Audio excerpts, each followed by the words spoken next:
que le diable a une mission. Et j'ai aussi compris que le Seigneur a une autre mission. Dans la mission du diable, c'est de permettre que vos cris ne sortent pas. Dans la mission du diable, c'est de permettre que vous n'évoluez pas. Dans la mission du diable, c'est de permettre que vous ne puissiez pas vous distinguer dans la société. Et il va travailler d'arrache-pied pour que vous ne puissiez pas évoluer. Le matin, je n'avais pas cette parole. Mais quand j'écoute tout le monde louer le Seigneur, quand j'écoute tout le monde acclamer Jésus, je me pose la question et je dis, Seigneur, ils acclament à la gloire de ton nom, pas à la gloire d'un homme. Et beaucoup de personnes veulent donner la responsabilité de ces cris à une seule personne. J'ai dit le matin, Seigneur, j'ai senti que autrefois j'étais orgueilleux. Mais ce matin, je vais vous faire une confession. Je ne mérite rien. Et je n'ai encore rien fait. Parce que l'objectif visé dans ma vie, si certainement le diable me combat, c'est qu'il y a bien plus que ça. Et je disais, je n'ai encore rien fait et je ne mérite rien. Certainement cette forme d'orgueil, d'élévation qu'on colle à ma personne, c'est pour limiter le champ d'action que Dieu veut faire auprès des nations. Amen. Ce matin, j'aimerais te dire une vérité. C'est une parole qui vient du fond de ton cœur. Tu n'as encore rien reçu. Amen. Mais moi, je veux me lever. Écoutez-moi. Je veux mourir de faim. Je veux dormir au sol. Je veux dormir partout où il voudra que je dorme. Amen. Pour que ton témoignage soit vrai. Amen.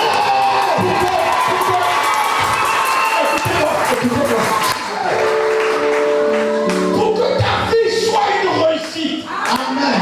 Afin que tout ce que tu as perdu, tout ce que tu as échoué, tout ce dans quoi tu ne réussissais pas, amen, je te promets, je ne mangerai pas, je ne boirai pas, amen, si ton témoignage n'est pas vrai. Amen. Je ne boirai pas si tu ne me rassures pas que Dieu participer dans ta maison. Amen. Véritablement, c'est véritablement Dieu qui t'a béni. Je te dis ce matin, reçois la gloire de Dieu. Si les données peuvent être changées par l'alliance, si les révélations peuvent être changées par un homme, si les capacités peuvent être changées par un homme, je suis en train de te l'assurer. Si c'est par moi que tu dois réussir, en 2026 tu réussiras. Si c'est par moi que tout doit prospérer, rassure-toi, je ne mangerai pas. Rassure-toi, je ne t'abandonnerai pas. Rassure-toi, je ne te laisserai pas. Tu avanceras. Et Jésus sera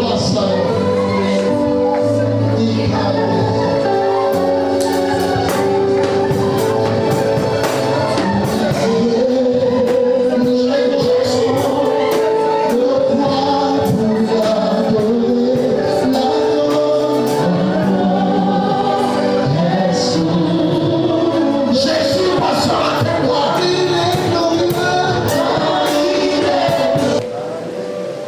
Reprends ta place et je suis content ce matin. Je suis dans la joie. L'un des premiers signes que le Seigneur m'a donné ce matin, j'ai compris que j'avais un peu d'orgueil. J'avais certainement un peu d'orgueil déjà. Et je parlais que pour moi-même peut-être. Ce matin, vous allez constater que je suis venu avec un cahier et non un ordinateur. La première des choses, c'est que j'ai dit au Seigneur, si tu trouves que je suis arrogant, je suis devenu orgueilleux, permets que tous les mécanismes qui font de moi un homme orgueilleux ne puissent pas prendre. Et mon fils était en train de se tourner le matin quand on mettait l'ordinateur, on allumait. Il me voyait en train de sourire, je souriais. Je souriais pas pour dire au Seigneur que tu t'es trompé, mais je souriais pour dire au Seigneur que certainement il y a des jours comme ça qui voudraient que je sois très seul. C'est sûr que même pour mon épouse, elle a trouvé étrange que je dise bon, je vais m'habiller comme je m'habille aujourd'hui, je n'ai aucune veste. Je vais aller à l'église comme dans mes premiers jours. Le plus important, c'est que je sois avec Dieu. Amen. Amen. Il y a des périodes que vous allez traverser dans votre vie dans lesquelles le Seigneur voudrait que vous vous revoyiez, vous vous reconnaissiez et vous arrivez à faire le bilan de votre propre vie. Si vous ne faites pas le bilan de votre propre vie, vous allez avoir des problèmes dans votre marche. Je crois que depuis vendredi, nous parlons du bilan. Et ce matin, moi, je vais prêcher sur un message. Ça va paraître un peu comme piquant, excusez-moi, mais c'est un message pour nous faire du bien. Amen. L'absence fragilise l'Église. Nous sommes toujours dans le même thème que nous avons abordé aujourd'hui. Ça fait peut-être 2 mois que nous abordons ce thème. Les choses, c'est quoi? Les temps difficiles qui fragilisent l'Église. Aujourd'hui, nous allons voir l'absence, ou encore ton absence fragilise ton Église. Nous allons dire ceci, ton Église. Ton absence fragilise ton Église. Ici, ma façon de vous amener à faire le bilan sera plus technique. Les techniques dans le sens qui dit que je ne parlerai pas du mot bilan comme vous l'entendez, mais je vous parlerai des choses qui doivent vous interpeller à un bilan véritable. Votre absence. Vous savez, vous ne pouvez pas faire un bilan véritable si vous ne tenez pas compte de vos absences.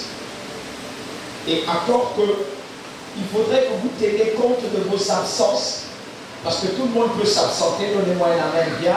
Amen. Alléluia. Soyez bénis, maman. Ça va? Ok. Vous devez tenir compte de vos absences. Tout le monde peut s'absenter. Ici, le mot absence, là, ne traduit pas le fait qu'un dimanche, tu te sens malade, que tu ne viennes pas à l'église. Parce qu'un dimanche, tu peux te sentir malade, c'est tout à fait normal. Donnez-moi un amen bien. Amen. On peut être absent d'esprit. Ah oui, je parlais de ça la dernière fois. On peut être absent de corps à un endroit, mais nous ne devons pas être absents dans certains domaines de notre vie. Donne-moi un amen.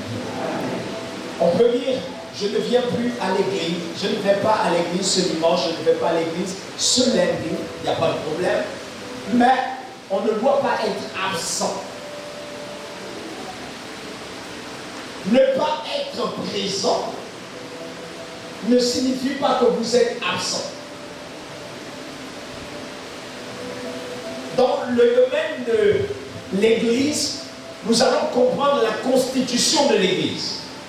L'Église n'est pas un organe physique qui fonctionne forcément physiquement, mais l'Église est un organe spirituel, donc qui fonctionne spirituellement. Et la présence des hommes dans l'Église traduit la participation spirituelle face au rôle qu'ils ont à jouer. Est-ce que les gens me parlent, m'écoutent bien? Donc, je peux m'absenter un jour de l'église, mais je ne dois pas être absent dans l'église. Voilà pourquoi Quand je dis ça va être technique, je peux être ou ne pas être présent lors d'un culte, mais je ne dois pas être absent spirituellement dans mon église.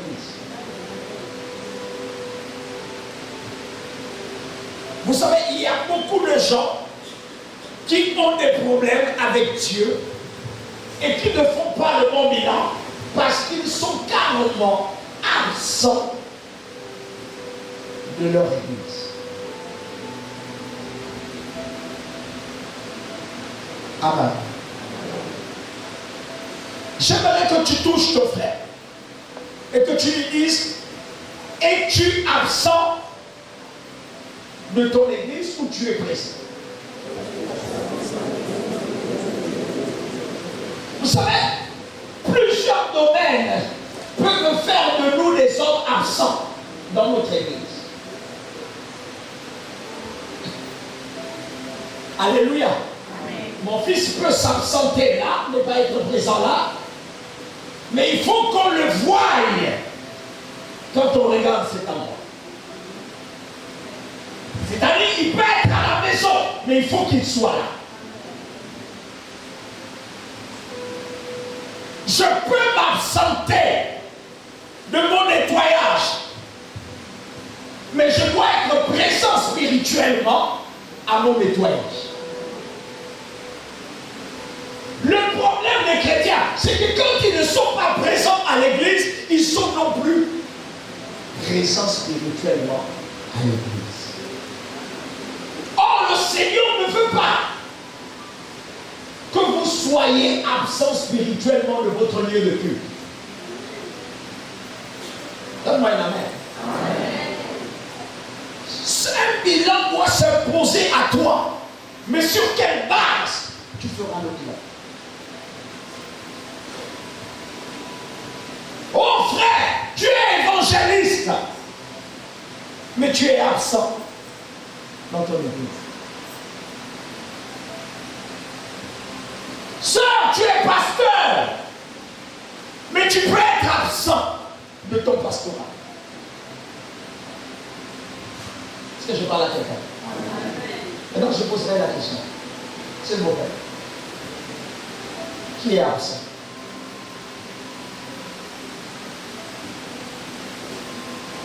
Quand je vais prêcher et que je vais poser la même question, tu vas lever ton. Tu seras obligé de lever ton.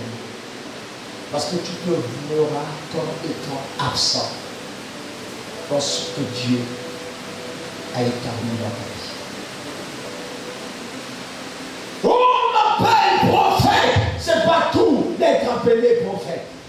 Tu peux être absent dans ta prophétie. On m'appelle pasteur. C'est pas tout d'être pasteur. Tu peux être absent face aux fonctions pastorales. On m'appelle fidèle de l'église. Donne-moi un amen. Amen. Alléluia. Amen. Combien de fidèles en ce moment sont absents de leur église?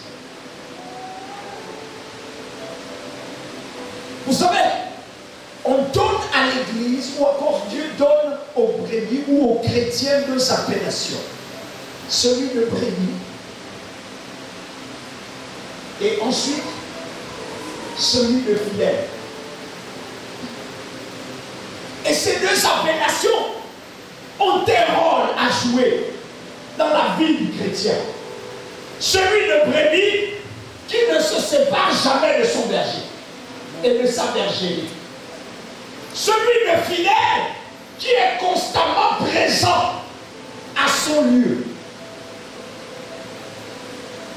Et ces deux appellations ont été données par Christ pour décrire la qualité du chrétien qui doit être dans l'église de Christ. Arrêtons un peu de parler d'une onction qui n'émane pas d'une véritable consécration. Et là aujourd'hui vous allez peut-être dormir, mais je vais vous réveiller. Et là aujourd'hui votre attendement va être touché, votre ego va être touché, au point où vous n'allez pas aimer ce que je vais vous dire.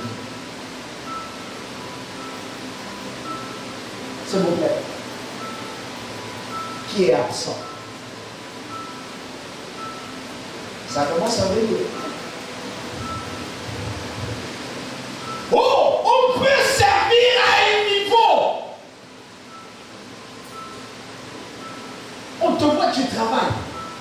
Donne-moi un amen. Mais tu es absent dans ton service. Quelle errance. Les gens ne comprennent pas pourquoi j'ai dit à Dieu, non Seigneur, ne reprimande personne, c'est moi l'erreur. Les gens ne comprennent pas pourquoi j'ai dit à Dieu, non, certainement nous n'avons pas fait ce que tu nous demandes de faire.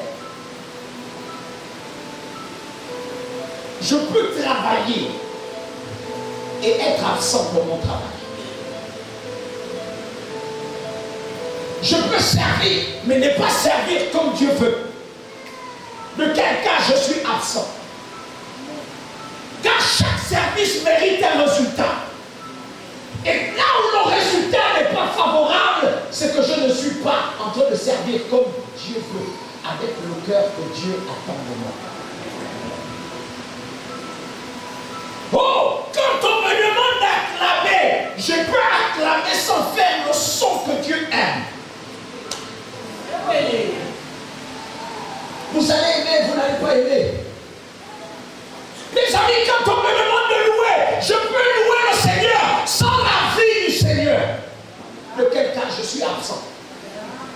Donne-moi un amen bien. Il est bon de louer Dieu. Oh oui, il est bon de louer Dieu. Oh, il est bon de louer Dieu. Louons-le. Sœur, toi tu peux voir l'ambiance, mais nous on peut voir l'esprit. De quel cas tu loues sans être là, sans comprendre ce que tu loues. Beaucoup ont loué sans comprendre ce qu'ils ont loué, sans comprendre la grandeur et la valeur de celui qui loue. Donne-moi un amen bien. Beaucoup disent je prie le Seigneur sans prier le Seigneur. Et quand tu poses la question à Dieu, pourquoi tu ne m'exauces pas? Dieu ne peut pas exaucer un homme absent. Tu es invisible devant Dieu. Ton son n'est pas perçu. Ta vie ne reflète rien. Et Dieu ne peut pas. Donne-moi un amen bien. Amen. Nous devons avoir un bilan. Et un bilan s'impose à nous. Église, je te dis, tu rentres pas en 2026 sans faire un véritable bilan. Je crois que Dieu te parle. Je crois que nous sommes fautifs. Et je crois que vous m'avez rendu fautif devant Dieu.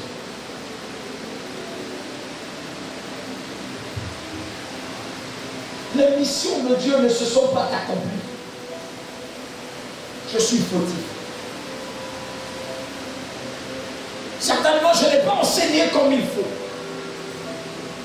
Certainement, je n'ai pas fortifié comme Jésus voulait que je fortifie. Donc également, j'ai été absent. Mais maintenant que nous revenons, nous tous, nous devons ouvrir les yeux pour savoir exactement qu'est-ce que nous avons commis comme erreur. Pourquoi nous ne devons pas nous taire et nous devons faire un bilan de notre vie. Sœur, tu es venue à l'église, mais tu as été absent de conscience.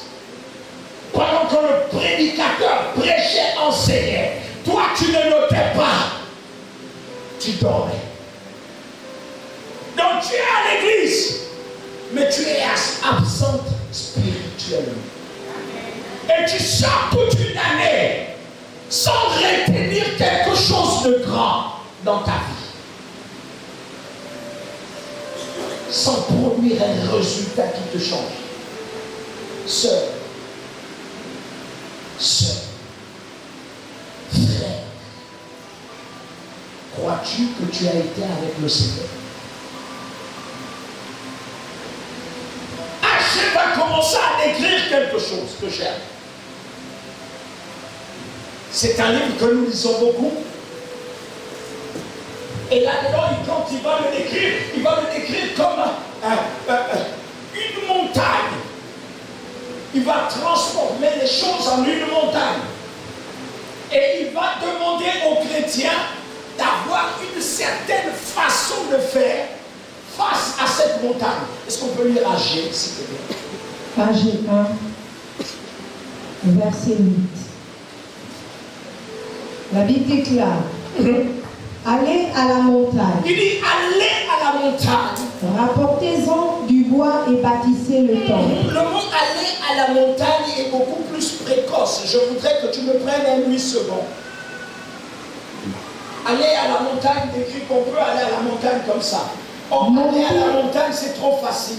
Nous allons prendre une version qui nous demande de fournir des efforts pour aller à cette fameuse montagne. Car aller simplement, c'est me lever le matin et puis je pars. C'est que j'ai la direction des endroits où je vais partir. Mais il faut que je décrive ce que Agé pensait dire, ou ce que l'Éternel pensait nous dire par Agé.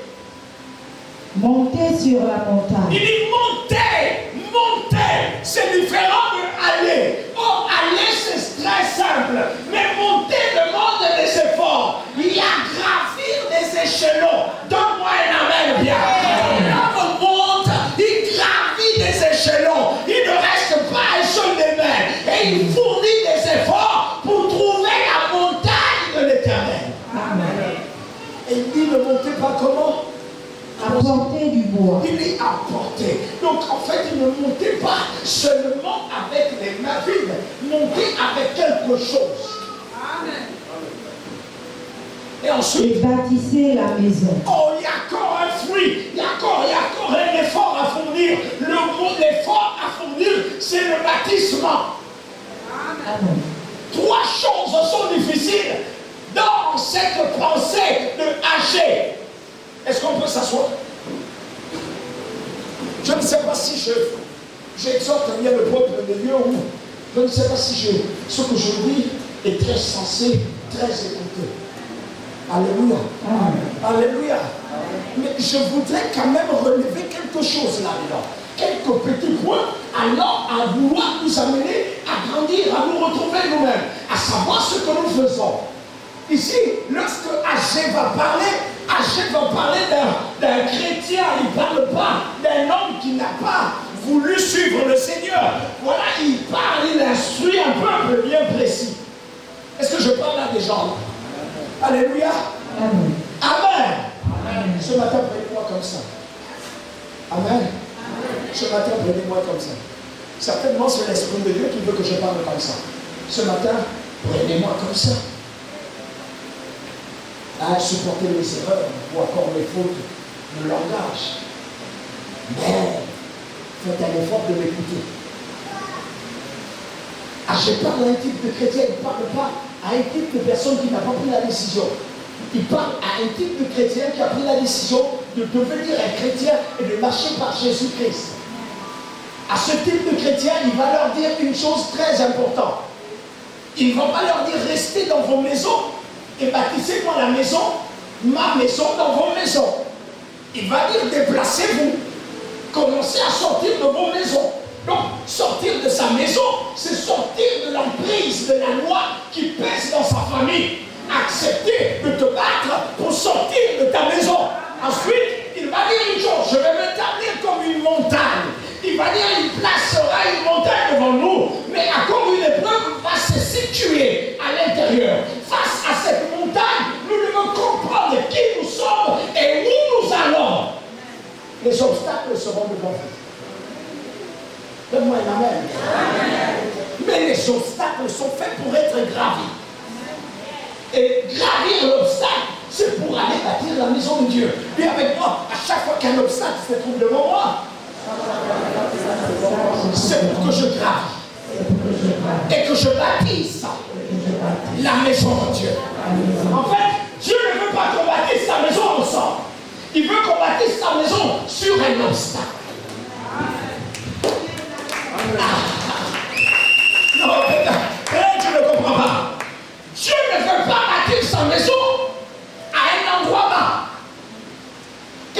sais que les endroits bas ne peuvent pas attirer le regard de plusieurs.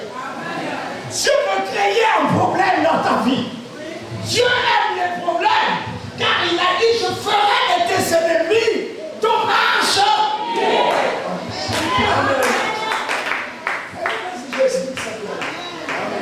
Dieu n'a jamais bâti une maison à un endroit. Voilà pourquoi le salomiste va dire une chose. Il dit, quand je marche à la vallée de l'ombre de la mort, je ne crains, ce n'est qu'une vallée. Lorsqu'on se retrouve à la vallée, il faut qu'on marche. Et avec moi, on n'a pas encore atteint le véritable obstacle. Et avec moi, la vallée prépare les montagnes. Car la vallée est une étendue qui comprend les plaines, les savanes, les eaux et aussi les montagnes, les endroits élevés. Donc le frère, il savait que tant qu'il n'avait pas rencontré la montagne, il peut marcher d'abord de barrière le frère. Lui, il se préparait pour la montagne. Est-ce que toi, tu t'es préparé pour la montagne?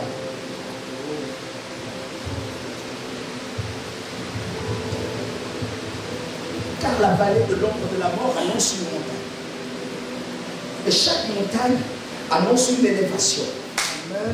Et chaque élévation annonce le baptisement. Et chaque baptisement demande ta participation. Et chaque participation te demande d'être présent et non absent. Donc en principe, si on ne bâtit pas spirituellement, on n'est pas présent, mais on est absent. Tiens ton frère, tu es absent.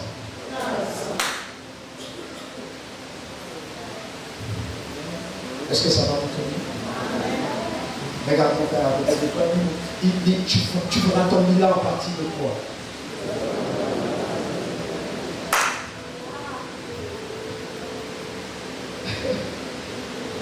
Attendez, les chrétiens, ils veulent faire le bilan à partir des prémices de leur victoire.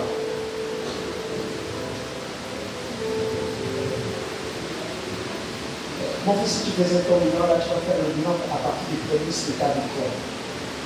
Et vendredi, je disais qu'on ne fait pas un bilan à partir de ses émotions.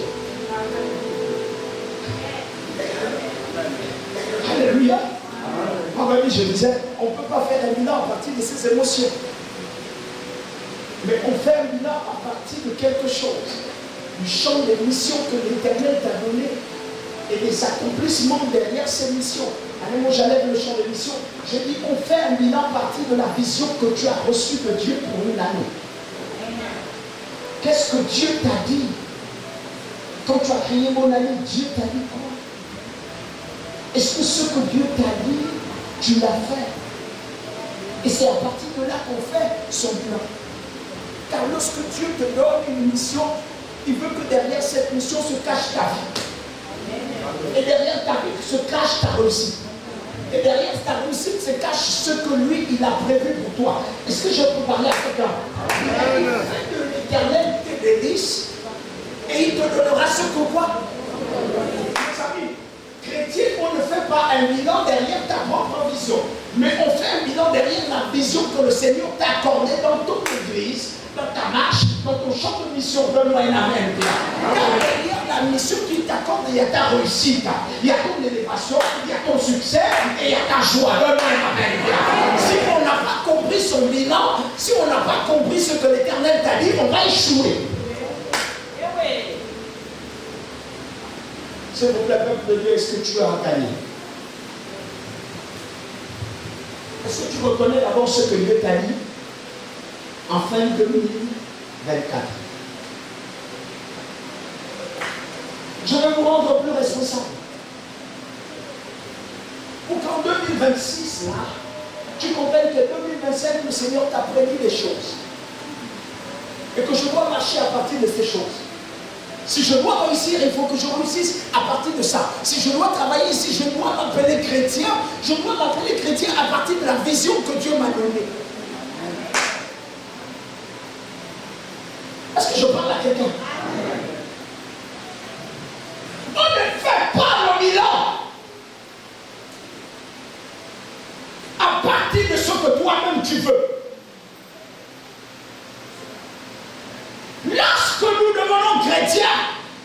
nous appartenons plus.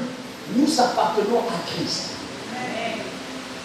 Et notre vie est cachée en Christ Jésus.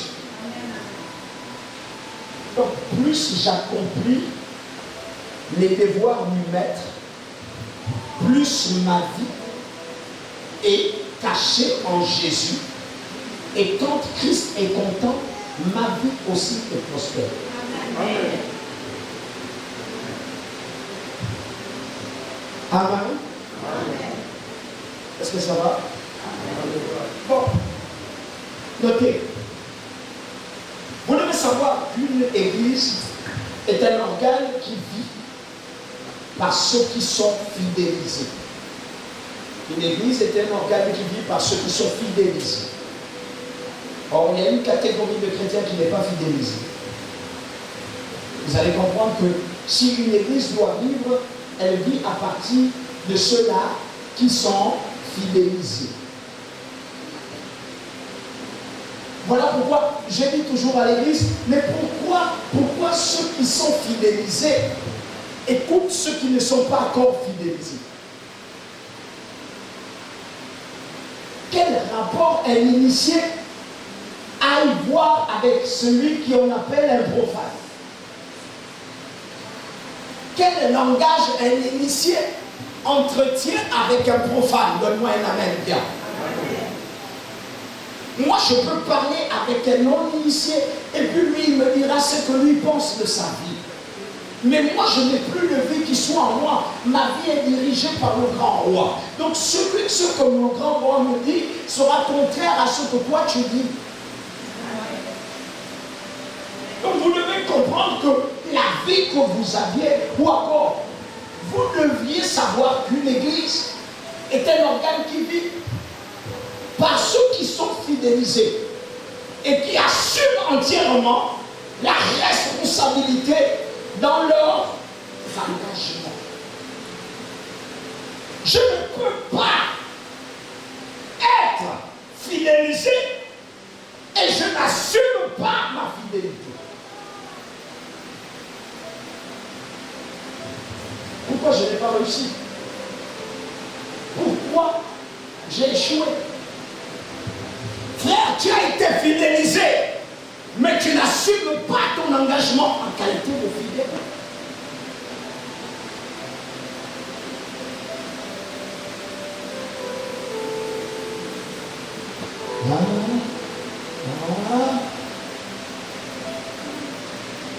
Ça va aller, ça va aller. Tu crois, non? Ça va aller.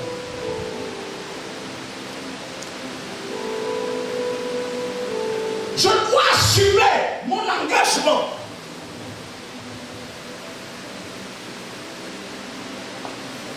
L'une des preuves que le Seigneur te fera confiance, c'est la responsabilité d'assumer son engagement. J'ai vu mes frères d'une autre religion. Ils assument jusqu'à faire couler le sang.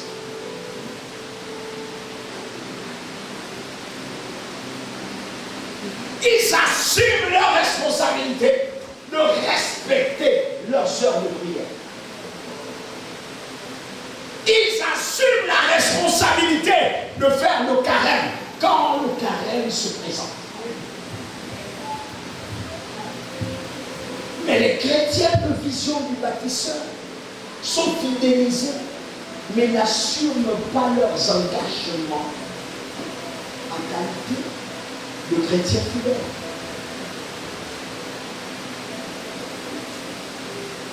Les chrétiens de vision du bâtisseur, je pourrais parler de vision du bâtisseur. Les chrétiens de vision du bâtisseur sont fidélisés, mais entretiennent des rapports avec les profanes.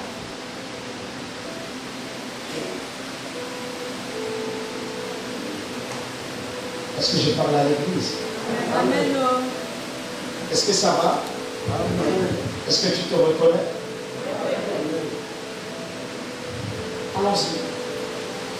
Dans leur engagement, qui est celui de favoriser la multiplication des autres membres. favoriser la multiplication des autres membres. Je mets ce témoignage. Et mes enfants, c'est ce que j'attends de vous. C'est ce que j'attends de vous. La maman n'a pas dit que le travail a été fait par le prophète Tony. J'aime ça. Les gens vont penser que je veux m'approprier la gloire de mes enfants. C'est mes enfants et c'est moi qui leur donne les tâches. J'ai lu le langage de la maman quand elle a dit « il m'a confié ». Elle a compris trop vite que si on m'a confié, ça veut dire qu'on a donné la responsabilité de ma vie à quelqu'un dont lui-même, il connaît la compétence. Amen. Et la personne ne s'est pas liée au profane, c'est-à-dire n'a pas convergé avec le profane, mais la personne a fait du profane un disciple qui devait être aussi fidélisé. Est-ce que les gens comprennent un peu? Un bilan se pose. Tu en as fidélisé combien?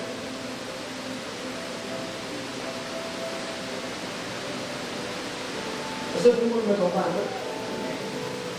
Tu as fidélisé combien au profit de l'Église?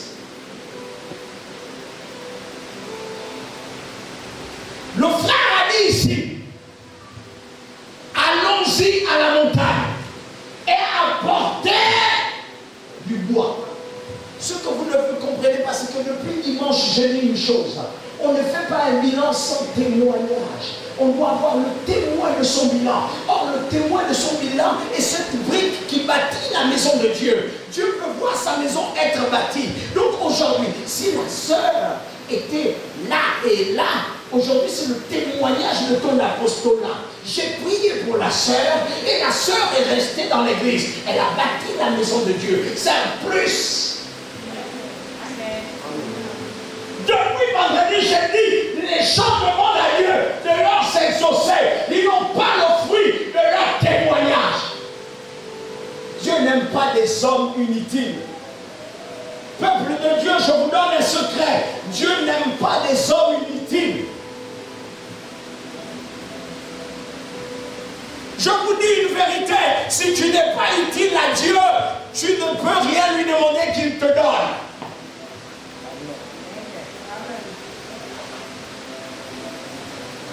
Oh, vendredi, j'ai dit, il a dit, même à celui qui dit qu'il n'a rien, on leur demandera, même ceux qui disent qu'il n'a pas. Ça veut dire, avec Dieu, on a toujours.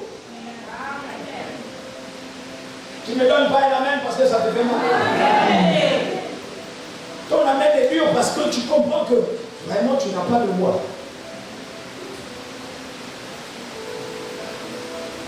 Mon ami, l'onction de feu apparaît avec le bois que tu apportes. Amen. Ce matin, peut-être que je n'avais pas d'onction assez disposée, assez suffisante, mais parce que les témoignages se sont accrus, parce que la louange s'est accrue, j'ai vu une chose, que j'ai travaillé quelque part, et là il doit avoir l'onction de moi. Amen. Amen. Il a dit ne venez pas à la montagne, les bras ballants, parce que là-bas tu vas être inutile. Beaucoup vont à la montagne sainte et les bras ballants. Et ils arrivent là-bas, ils sont bredouilles. Ils n'ont rien pour bâtir. Or, l'abri dans lequel tu te trouves, c'est l'abri que tu commences à bâtir. Et l'Éternel vient siéger avec toi. Pierre va dire une chose. Pierre dit une chose. Il dit non, attends, j'ai vu Élie. J'ai vu Moïse. Et j'ai vu Jésus. Waouh, il était rayonnant de gloire. Et il dit, maître, maintenant que je les ai vus, oh, il était bâti sur une révélation poussée. Il n'y avait pas d'autres qui l'ont vu. C'est Pierre qui l'avait vu. Et Dieu voulait qu'il les voie. Voilà pourquoi il a permis que Pierre puisse se retrouver sur cette montagne-là. Et puis que Pierre puisse avoir les fruits du réveil en lui. Il y avait pas les fruits du réveil. Mais toi, tu pries même 2 minutes. Toi, tu n'as jamais veillé toute une nuit.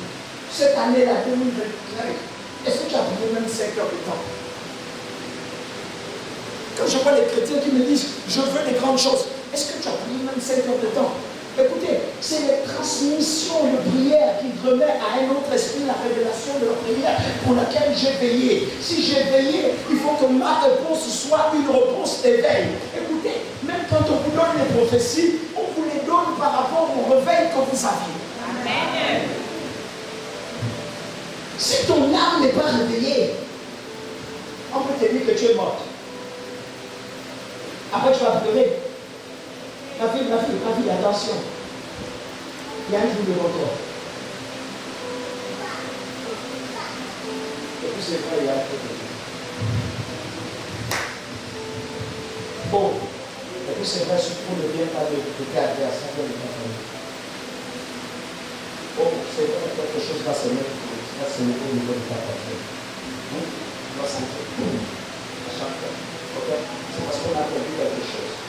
Okay? En ce moment-là, il y a une personne qui a peur d'aller dans une forêt. On n'a pas fait tout le monde qui s'est retrouvé dans une forêt de peur. On a fui. C'est comme d'habitude. Si tu n'es pas en éveil, on ne te donnera pas le message du réveil. On ne vient pas voir un prophète pour qu'il soit magicien. On vient le voir sur la base de ton éveil spirituel. Amen. Si ton âme n'est pas réveillée, tout ce que tu reçois est mort. Amen. Et le prophète hume l'odeur. Amen. Amen. C'est un ministère avec lequel vous jouez. Le prophète hume les odeurs célestes et invisibles qui se retrouvent en vous. Que vous pensez, que vous imaginez, il peut ne pas les savoir, mais les sentir en lui. Et chaque émotion que vous dégagez l'infecte. Ça veut dire que si tu as un esprit de mort, en plus tu peux t'approcher. Parce que tu t'es approché de lui, il n'est pas obligé de voir la mort. Amen. Mais il peut sentir une tristesse de mort en lui. Amen. Quand tu es dans la joie, il peut s'approcher de toi et puis il voit l'éclat, il est en joie. Amen. Mais quand il voit quelque chose de triste en toi, tu peux lui communiquer la même tristesse. Est-ce que vous comprenez un peu? Amen. Ce sont les sens prophétiques. Voilà pourquoi vous allez, voilà pourquoi vous allez constater que vous devez être réveillé. Si vous voulez qu'une prophétie de réveil vous attend, tu ne lis pas 5 minutes, tu ne lis pas 10 minutes, et tu vas voir la révélation. Tu n'apportes rien à la montagne, tu n'as rien apporté, et tu veux demander quelque chose qui est plus grand que toi. Mes amis, je vais vous expliquer une chose. Sur la montagne, ce qui s'est bâti de ténèbres. Amen. Ce qui s'est bâti à la montagne, la maison de Dieu que nous bâtissons à la montagne se bâtit par toi-même. Ne dormez pas.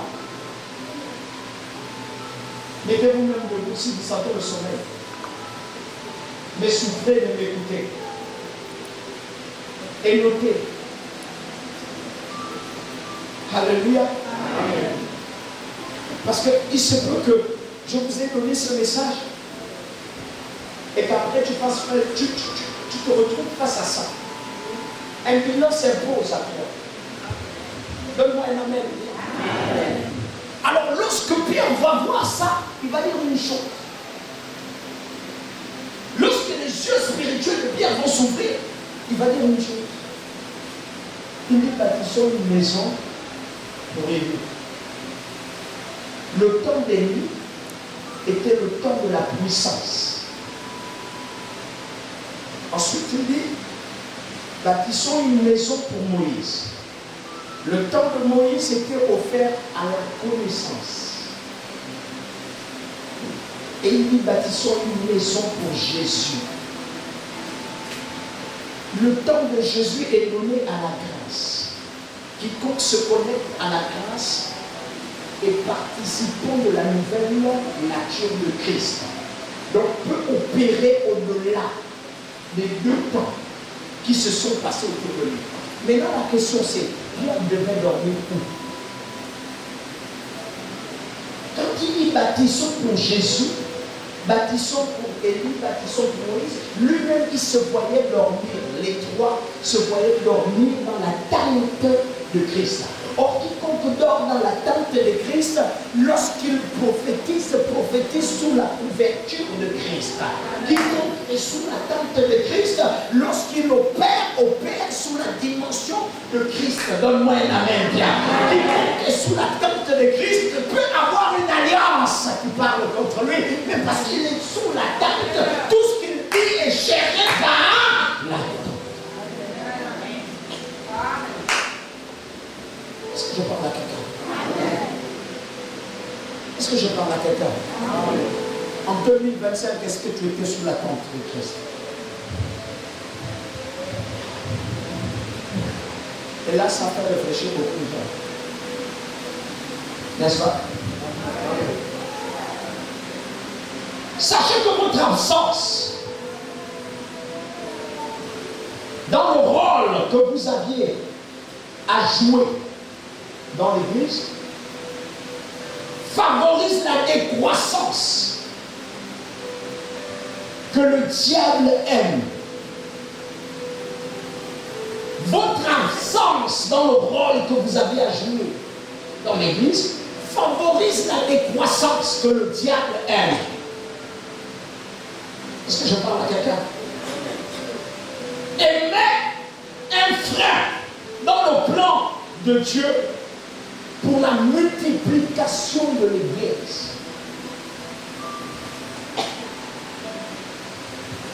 Si vous n'avez rien compris, vous me dites. Yes. Sachez que votre absence dans le rôle que vous aviez à jouer dans l'église favorise la décroissance que le diable aime et met un frein au plan de Dieu pour la multiplication de son église.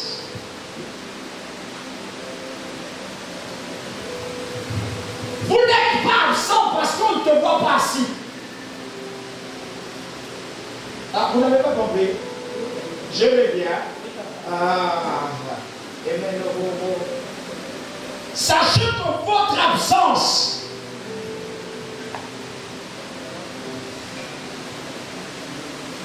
dans le rôle que vous aviez à jouer dans l'église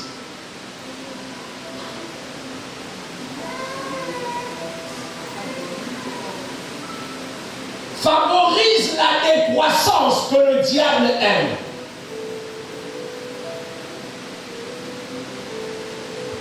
Favorise la décroissance. Ce sont des enfants qui connaissent un peu le français là. Moi je ne connais pas très bien ça. La décroissance veut dire quoi? Hein? Quelque chose qui était grand, on réduit. C'était en haut. Ça. Bon, donc dis à ton frère à côté que, est-ce que tu sais que ton absence fait baisser l'intensité de l'église?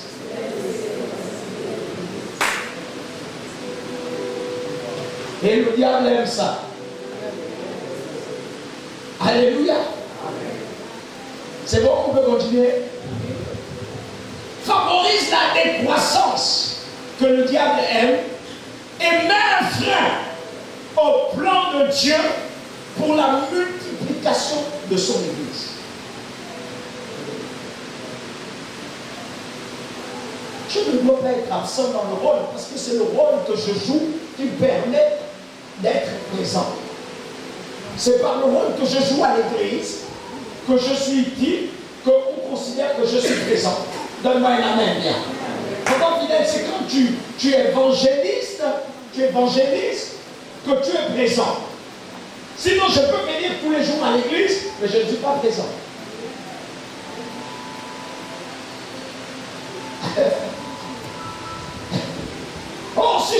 fidèle, je dois toujours être là. Prendre des notes, acclamer, devenir meilleur dans ce que je fais, c'est ce qui fait en sorte que je sois utile dans la maison de Dieu. Est-ce que tout le monde me comprend bien? Le jour où je m'absente, je ne fais pas ça, je suis absent. Écoutez, là où vous êtes assis là, il y a quelqu'un que Dieu avait déjà dit, tu es mon intercesseur. Oh, tu n'as pas besoin de venir ici, mais tu peux intercéder là-bas. Mais pendant que tu dois intercéder là où tu es, tu dois te sentir présent.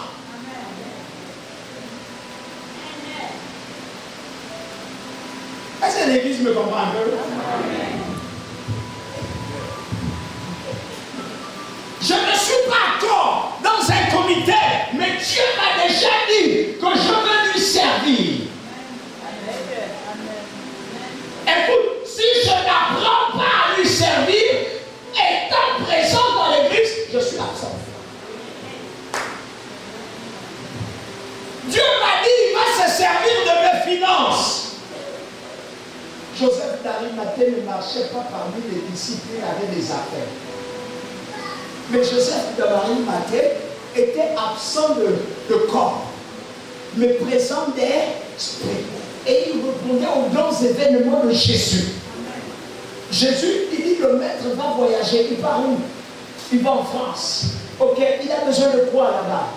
Oh, il a besoin des billets d'avion, il a besoin des hôtels et de tout. En fait, moi, le bilan de combien ça coûte là-bas et envoyez-moi ça. Quand on envoie ça à Joseph d'Arimathée, il prend les caisses chez lui, il envoie, il dit, allez, il faut que le maître se sente bien là-bas. S'il y a un problème, appelez-moi.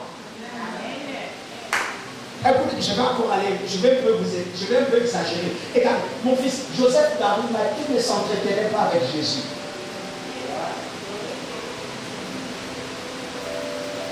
Mais il s'entretenait avec Pierre. Oh, il s'entretenait avec Judas. Et il posait la question à Pierre et Judas, nous avons besoin de notre avis. Et puis, on lui disait ce que le maître avait besoin. Car Jésus ne s'occupait pas des moyens financiers. Il ne gérait pas les caisses, mais il savait les distribuer. Amen. Il gérait les caisses, il ne gérait pas les caisses, mais il savait les distribuer. Il disait, donnez aux pauvres, donnez aux affligés, donnez à ceux-là, mais gardez aussi. Est-ce que je parle à quelqu'un? Mais vous êtes dans l'église, quel est ton rôle? Car ce n'est pas ton rôle que tu fais le bilan. Je balaye la maison, ou alors je balaye le bureau du pasteur. Il faut que même quand je ne suis pas là, je m'assure que le bureau est nettoyé. Ce n'est pas le pasteur qui cherche, qui nettoie. C'est toi qui pries pour chercher qui va te remplacer. Est-ce que je parle à quelqu'un? Est-ce que je parle à quelqu'un? C'est toi qui t'assures. Et puis quand je viens dans mon bureau, je trouve une personne, je dis, qu'est-ce que tu fais là? On me dit, c'est la personne qui nettoie, qui m'a mandaté de nettoyer parce qu'elle ne sera pas là. Oh, tu dois t'assurer que je suis présent. Est-ce que le bureau est bien nettoyé? Est-ce que vous avez dit, tu vois, il y a un déodorant là-bas. Est-ce que tu as mis ça? Papa n'aime pas quand c'est comme ça. Est-ce que tu as réglé ça? Un homme qui veut être présent doit toujours s'assurer, même quand elle n'est pas là. Amen.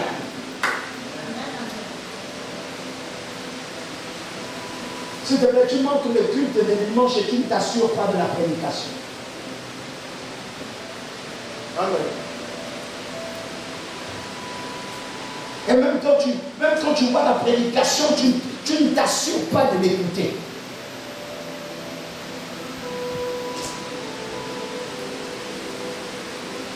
Donc on peut être dans une église et être absent. On a un forum de l'église. Mais j'ai vu que 4 membres ou 5 membres, 15 membres présents qui participent. Mais l'église, il y a plus de 200. Tous les autres sont absents. Et on peut donner un sujet de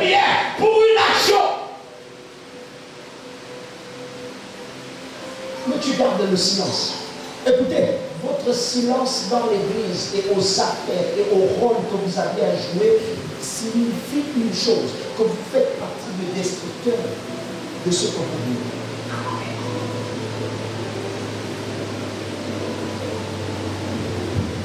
Regarde comment la salle est calme. Regarde comment chacun se regarde.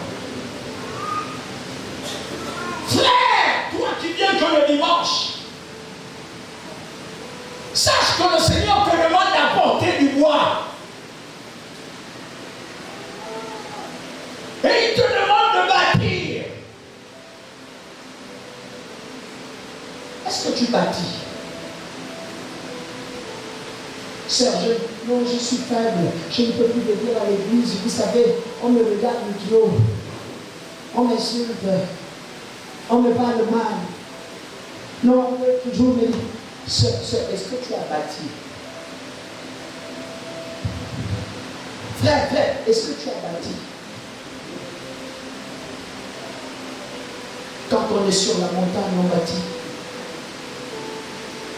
Quand on est en train de gravir, on peut accepter que tu graves. Mais quand tu arrives sur la montagne, on bâtit.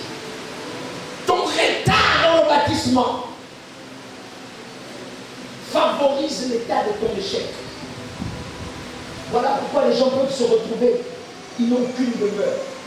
Si la demeure n'est pas ornée, pourquoi tu te plains? Si ton corps n'est pas solide, parce qu'il n'y a pas tous les attributs, tu n'as pas bâti une maison. Pourquoi tu te plains de ne pas être protégé? Oh, c'est tout le temps moi, les attaques, tout le temps c'est moi. Mais mon frère, tu n'as aucune maison, tu n'as bâti rien. Ta vie chrétienne n'est bâtie sur rien. Le matin, tu n'as pas une Bible que tu lis. Comment tu veux que tes pensées soient bâties sur Christ? Tu passes toute une journée, tu ne pries pas. Comment tu veux que ta vie chrétienne soit solide? Tu passes tout ton temps en train de rire de tout et de rien. Comment crois-tu que ta vie chrétienne sera solide? Tu passes toute ta journée à te moquer du ventre de ton leader, des dires de ton leader et des faiblesses même de ton leader. Comment tu veux réussir? Tu as dit non, il a compris chanter avec ça.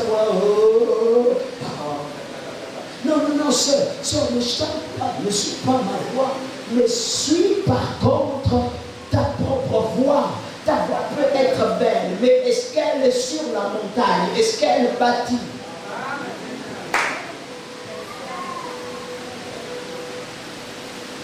Ton ministère peut être florissant. Est-ce qu'il est sur la montagne? Est-ce qu'il bâtit? Tous ceux qui se rapprochent de toi, est-ce qu'ils sont bâtis?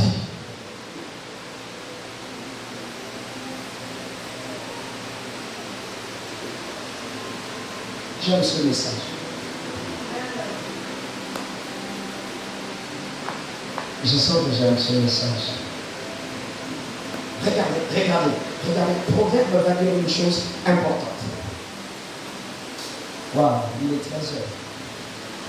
Proverbe. Proverbe 26, 20. Quand il n'y a plus de bois, le feu s'éteint. Il dit, faute de bois, le feu s'éteint. est-ce que vous savez que votre feu brûle à cause du bois que vous avez? Vos ennemis ne vous touchent pas à cause de la responsabilité que vous avez à jouer auprès des autres. Votre invincibilité ne dépend pas du fait que tu pries, mais ça dépend du fait que je gère la vie des autres. Ton utilité te procure la longévité. La qualité du vase que tu es meilleur devant le Seigneur quand il a un rôle à jouer.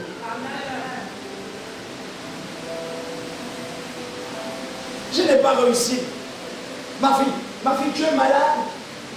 joue quelque chose, joue un rôle important pour Dieu.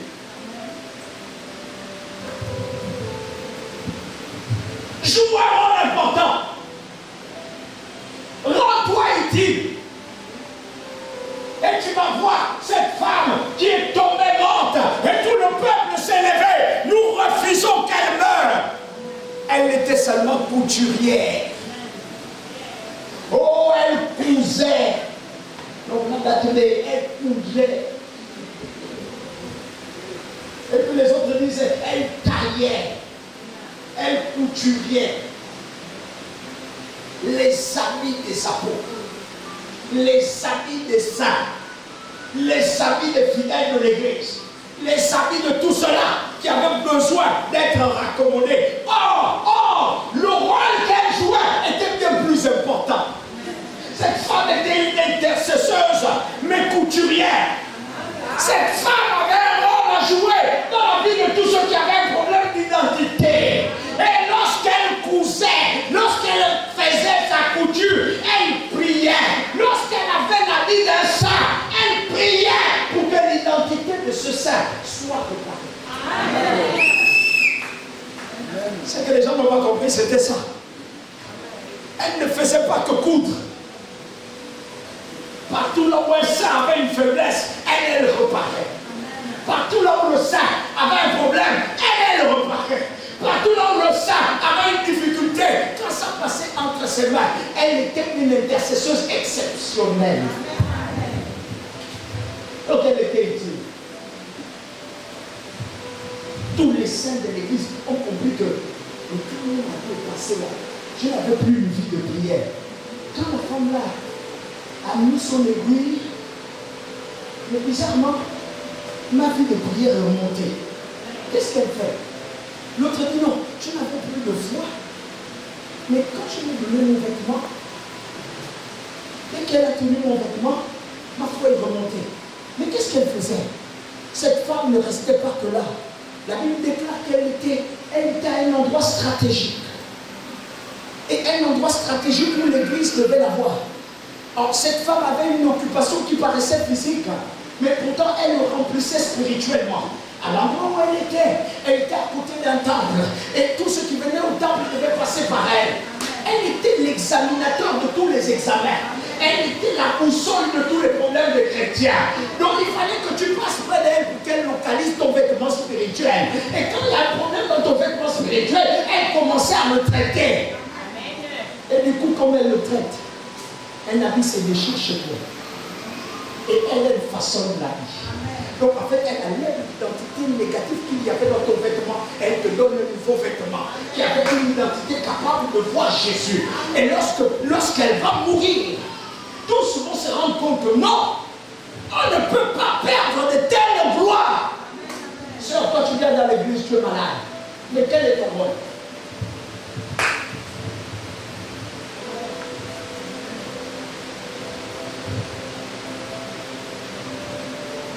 Frère, tu viens dans l'église, tu es malade. Mais quel est ton rôle? Tu viens même exagérer. Tu viens même empirer ta maladie. Oui, tu as appris que la sœur Elisabeth, oui, elle est sortie à cause avec le frère de Magloire.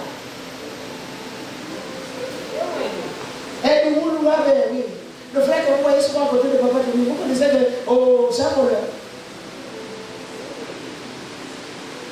Moi, quand je vous dis que papa Tony laisse trop de bêtises se faire dans l'église, toi tu m'as soutenu.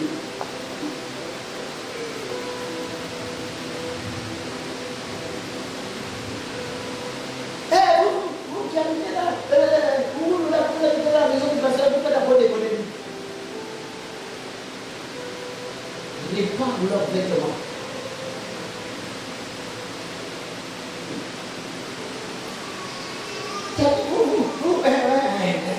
La japonaise pouvait dire des bannes, vraiment. Oh, tu as vu ces petits enfants? Quand il s'agit de parler des enfants des autres, ils sont forts. Mais leurs propres enfants, sœur, on suppose que tu es cette femme, on est passé près de toi, on a des vêtements usés, répare. Est-ce que tu as réparé? Est-ce que tu as réparé? Pose la question à ton frère, est-ce que tu as réparé le vêtement?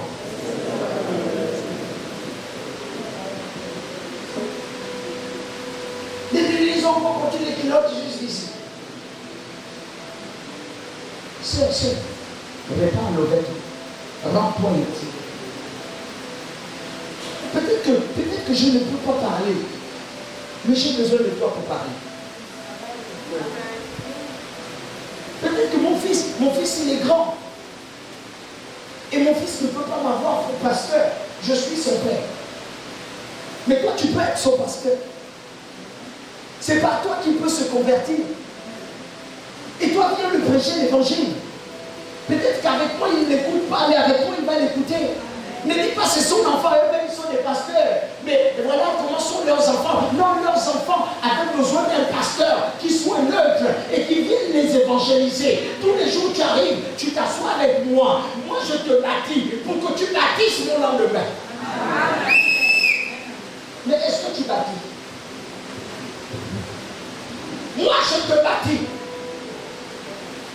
Toi, est-ce que tu as bâti mon fils? Tu crois que ma fille est en train de marcher n'importe comment? Peut-être que moi, le père, je me gêne, je ne peux pas lui parler de sa culotte. Mais toi, tu peux venir dire à ma fille, tu es une femme de Dieu, tu es une servante de Dieu, dans une maison de poing, mais essaye de changer. Regarde, habille-toi comme ça. Je te propose ceci, je te propose cela, je te propose. On va prendre des thèmes de prière ensemble. On va prier parce que le Seigneur me dit que tu es une femme de feu. Elle va t'écouter. Amen. Tu as bâti où? Vous venez faire un bilan. L'église se vide. Non, l'église est en train de se vider. Non, c'est la faute de Papa Toumi. Oui, c'est ma faute. Et aujourd'hui, je te dis, c'est ma faute. C'est ma faute parce que j'étais trop bâti. Mais je ne t'ai pas dit le rôle que tu devais jouer.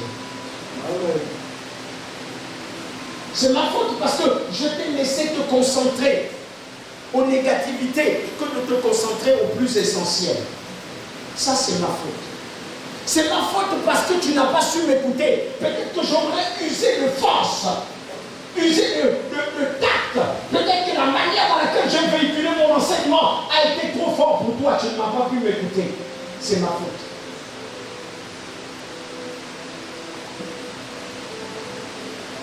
Peut-être que je t'ai trop laissé humain et je t'ai considéré comme un homme comprenant déjà les choses de Dieu. Que tu as cru que les choses de Dieu se géraient avec les émotions, des connaissances humaines. C'est ma faute. Nous partons à 2026. Nous devons être plus spirituels que nous sommes charnels. C'est ma faute. Parce que les bébés ont dirigé les bébés. C'est ma faute. Parce que j'ai oublié une chose. Que je dois veiller sur toi qui dirige les autres. Mais l'église doit être bâtie par des hommes qui sont présents. Ce matin, tu vas manger cette sincérité. Mais il faut que tu sois présent. Ce matin, tu vas faire une alliance personnelle avec Jésus. Il faut que tu sois présent. Et il faut que tu sois conscient. En 2026, à 2025, je n'ai pas été constant.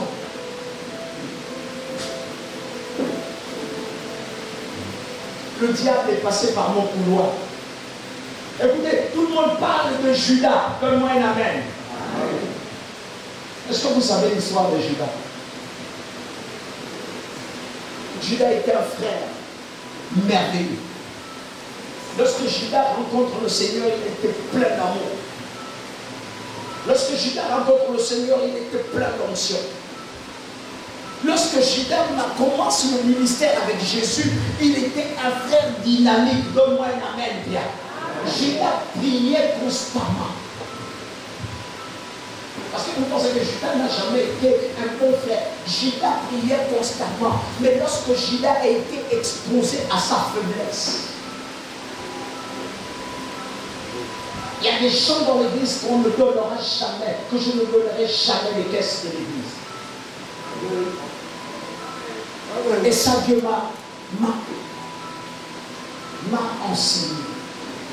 Il y a des gens que je ne vais jamais donner 5 âmes pour gérer. Parce qu'ils seront exposés à leur faiblesse. Judas a été exposé à sa faiblesse de gérant d'argent. Dès qu'on l'a donné de l'argent, gère les caisses, Judas est devenu absent. Il était plus présent pour l'argent et moins présent pour le spirituel. Amen. Il y a des gens, quand tu donneras une fonction, ils seront présents pour la fonction, mais pas présents pour le spirituel. Il y a pourquoi c'est une erreur. Et Judas était là. La rébellion de Judas s'est opérée après la prise d'un repas.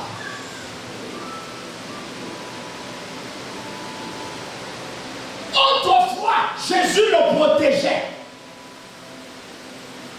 Mais dès qu'il a pris la Sainte Seine, dès qu'il a pris le pain, dans la fausseté, la Bible dit, le diable s'empara de lui.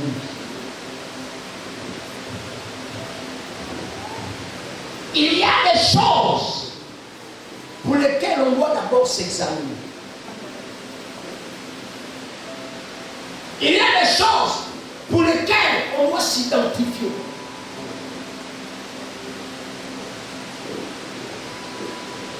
Il y a des choses pour lesquelles on doit se reconnaître. Sœur, tu sais que c'est toi qui as levé la chaussure, ne va pas chercher le problème sur le frère qui est à côté, qui a le but seulement. Regarde comment tu as levé la chaussure. Et votre bilan, en cette fin d'année, vous demande de vous examiner. Que les démons de 2025 ne vous poursuivent pas jusqu'en 2026. Que votre incrédulité de 2025 ne vous poursuive pas jusqu'en 2026. Que votre mauvais comportement de 2025 ne vous poursuive pas jusqu'en 2026. Qu'en 2026, vous soyez transformés par le renouvellement de l'intelligence.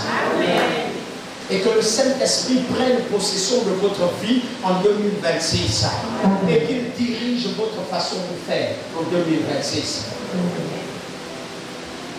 Une deuxième catégorie, ne vous relâchez pas. J'ai traversé les vents et je continue de les traverser. Je traverse les marées et je continue de les traverser. Mais au-dedans de moi, j'ai la conviction de ces 8 jours de jeûne où l'aura monte sur moi, où Dieu me parle. Jusqu'aujourd'hui, c'est comme s'il y avait c'est comme s'il y avait 6 mois, c'est comme s'il y avait 2 jours. Je n'ai jamais oublié ce jour. Que vos convictions ne changent pas à cause de vos circonstances. Si tu es chrétien, Dieu permettra le montagne, pas pour que tu l'admires, pour que tu l'apprends.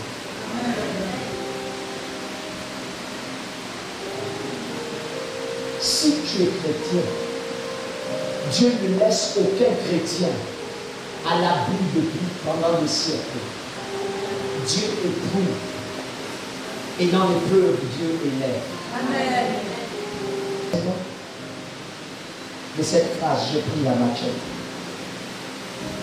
J'ai mis dans mon sac. Ma femme, j'ai écrit une lettre. J'ai dit, je m'avais gardé l'enfant, garde les enfants. Veille sur eux, dis-leur que papa n'était pas faible. Mais il a voulu s'approcher au Seigneur. Et même Dieu l'a rejeté. J'ai pris mon sac et puis je suis parti. Mon intention, c'était de mourir. Aller faire un jeûne dans une forêt pour que je meure. Et je le fais.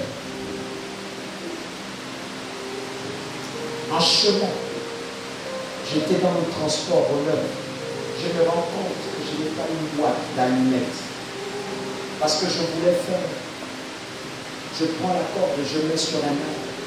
Et puis je mets le bûcher en bas. J'enferme le pétrole. Pendant que le feu brûle en bas, je me jette du bois. Et quand je veux me suicider, je ne voulais pas mourir. Je voulais brûler après. Le bois me manquait. Et après, je me rends compte que je n'ai plus d'allumettes. Mais je suis honnête. Je descends du taxi pour chercher les allumettes. Les boutiquiers sont fermés.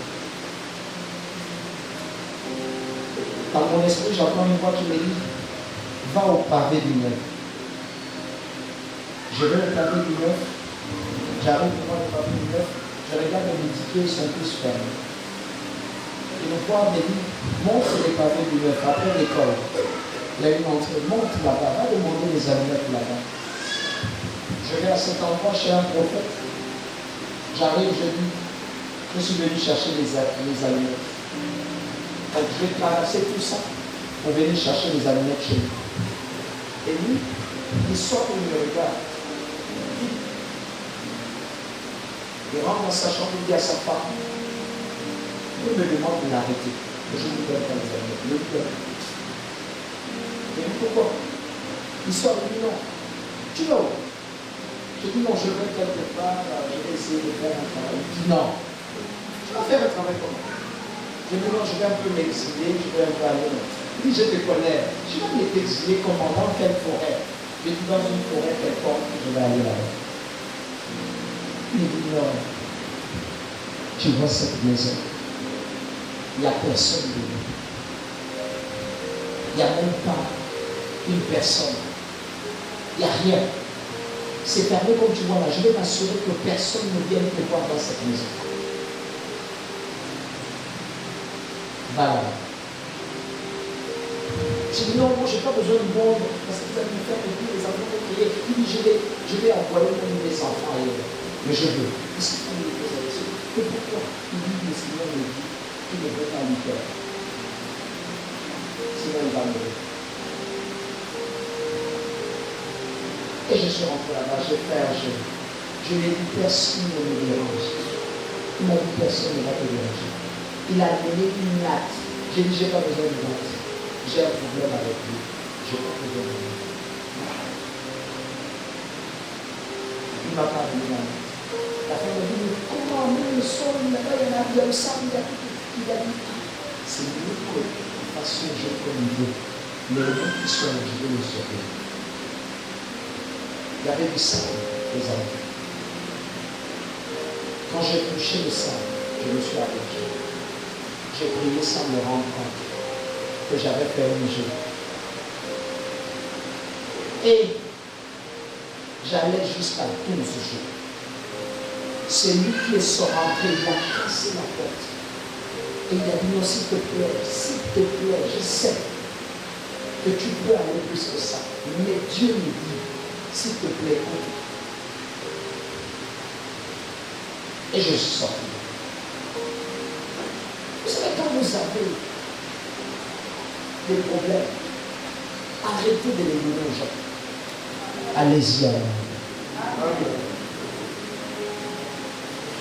Au sortir de la montagne, je vois le peuple qui est là, je vois cette église qui est là. Je vois la restauration de mon ministère. Je vois tout ce qui s'est passé.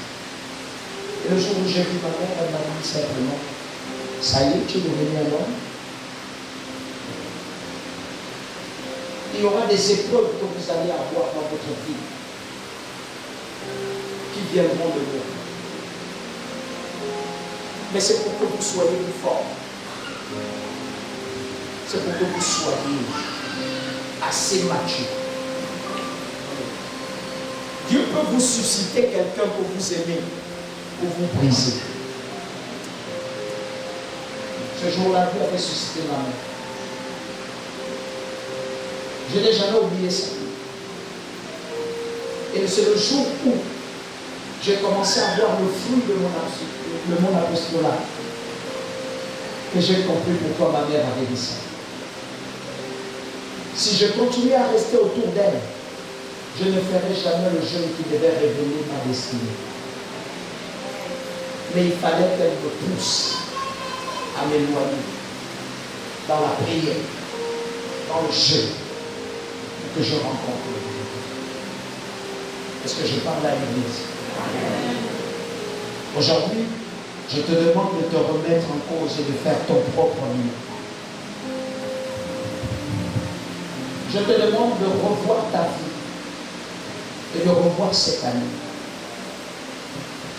Je te demande de voir ce que Dieu t'a dit et où est-ce que vous en êtes.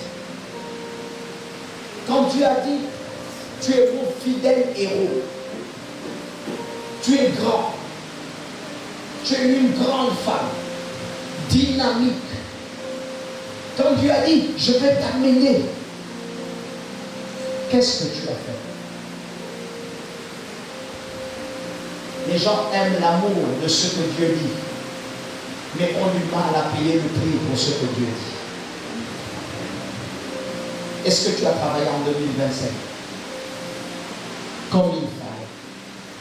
Est-ce qu'à cause de toi, l'église a grandi? Est-ce qu'à cause de toi, l'église s'est multipliée? Est-ce qu'à cause de toi, tout ce que l'église devait gagner, ils l'ont gagné? Ou tu te bâtis sous une recommandation qui soit personnelle? La prophétie de Papa Tony est bonne, mais elle pique quand il s'agit de son accomplissement. La Bible a dit, ce livre sera à ton goûter bon comme du miel, mais dans tes entrailles, il sera amer. Est-ce que la parole de Dieu, en ce moment dans ton corps, dans tes entrailles, est amère? Ou elle est encore sucrée? Est-ce que la vie sauvée en toi est-elle sucrée encore? Ou elle est déjà amère? Si elle est amère, c'est ce que Dieu voulait. Elle produit ce qu'elle devait produire. Ne sois pas absent, parce qu'elle est amère. Oh, rassure-toi, même pour ton père, elle est amère. Mais quelquefois, on s'est déjà habitué à l'amertume. Oh, rassure-toi, pour que je te prêche comme je le fais, je pleure. Et c'est ce qui produit l'efficacité. Oh, rassurez-vous, aucune prophétie qui doit vous faire du bien me fait du bien à moi-même. Non, je pleure pour la voir. Et quand elle arrive chez toi, elle produit la joie. Rassure-moi, aucune assurance que je te donne peut me produire la paix ou me procure la paix. Toutes les révélations que je vous donne me produisent le trouble dans ma chambre, car je dois venir. Pour ne pas être fou et menteur. Rassure-toi, lorsque je te donne une assurance, je suis moi-même dans le désassurance. Car je ne sais pas que serais-je ma vie. Qu'est-ce que je deviendrai? Quand je te donne 100 francs, c'est une substance de ma vie que j'enlève. Un héritage de mes enfants que j'enlève. Et que je te transmette. Rassure-toi. La vie chrétienne n'est pas un jeu. Pour l'avoir lue et l'avoir étudiée et avoir marché avec elle, les anciens ont payé de leur vie. Pourquoi ne veux-tu pas payer de ta vie? C'est le message le plus sérieux que je t'ai donné en 2025. C'est la chose la plus importante que je t'ai dit en ce temps. Je n'ai pas parlé à ta chair, je n'ai pas parlé à tes émotions, mais j'ai parlé à ton esprit.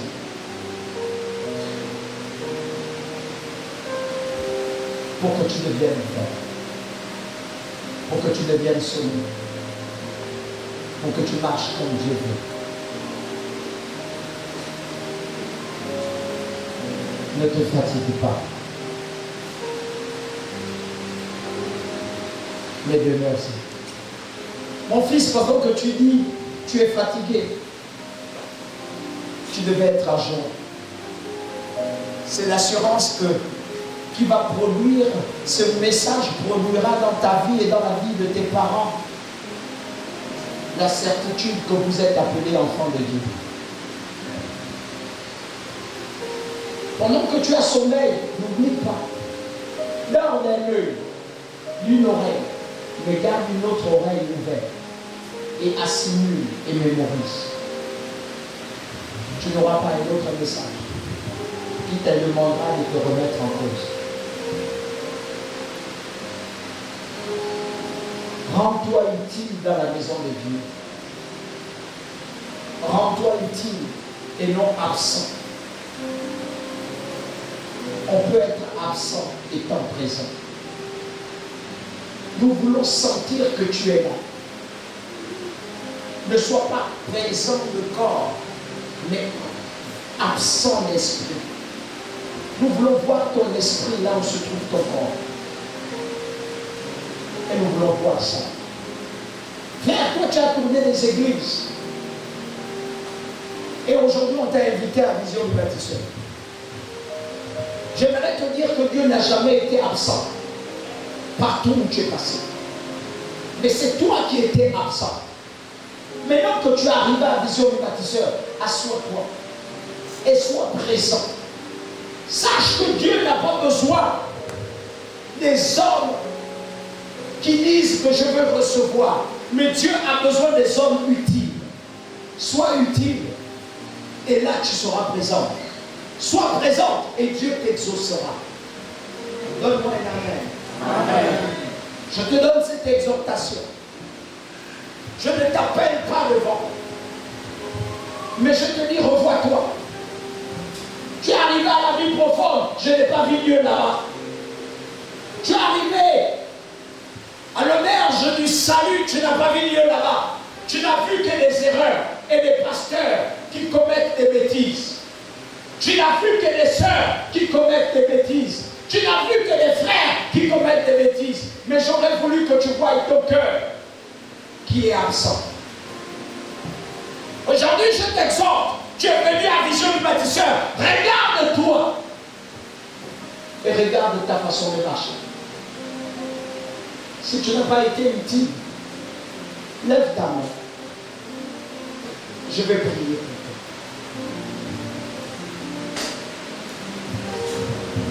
Nous voulons, Seigneur,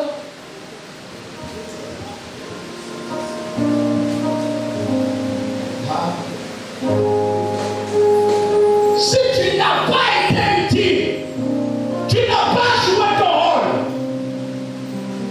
lève ta main. Si en 2025, tu n'as pas bâti, lève ta main. Oui, nous voulons, Seigneur, recevoir une nouvelle rosée qui rafraîchit nos cœurs, qui nous apporte la guérison.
l'Éternel des armées, l'Éternel des armées, j'ai marché tout au long de cette année.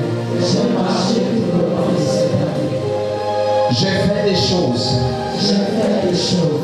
J'ai traversé des ministères J'ai traversé des ministères sans réellement faire ce que tu attendais de moi. sans réellement faire ce que tu attendais de moi. Tu m'as donné un rôle à jouer Tu m'as donné un rôle à jouer dans ton église, dans ton église, auprès des hommes de Dieu, auprès des hommes de Dieu, auprès des sœurs, auprès des sœurs, auprès de ma famille, auprès de ma famille, auprès de mon papa, auprès de mon papa, de ma maman, de ma maman, de mon lieu de de travail. mon lieu de travail. Mais éternel, Mais Éternel, j'ai été absent.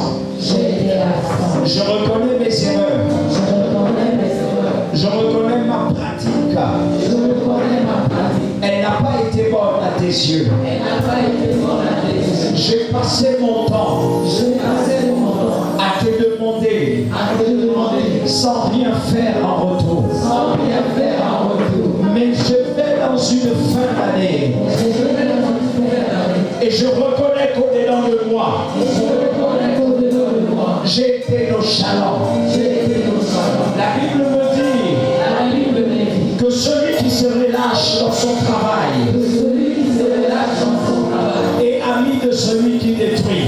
est ami de celui qui détruit. Éternel, Éternel, j'ai détruit par ma façon de faire j'ai détruit par ma façon de faire. et j'ai été absent. Et j'ai été absent. Mais ce matin, Mais ce matin, ma main levée, ma main levée, je viens me repentir. je viens de repentir. Je reconnais mes transgressions Je reconnais mes transgressions. et je sais Et je sais que c'est moi-même que c'est moi-même qui a mis un frein qui a mis un frein à ma réussite. à ma réussite. Mais je crois, Mais je crois, par le nom de Jésus, par le nom de Jésus, que tu es bon pour nous pardonner. que tu es bon pour nous pardonner. Voilà pourquoi Voilà pourquoi je te prie de me pardonner. je te prie de me pardonner. Je prends la décision Je prends la décision ce matin ce matin de marcher à nouveauté de vie avec toi de marcher à nouveauté de vie avec et de faire ce que tu me demandes. toi et de faire ce que tu me demandes. Dans le nom de Jésus, Dans le nom de Jésus, je voudrais voir ta gloire je voudrais voir ta gloire. et je voudrais voir ta présence Et je voudrais voir ta présence se manifester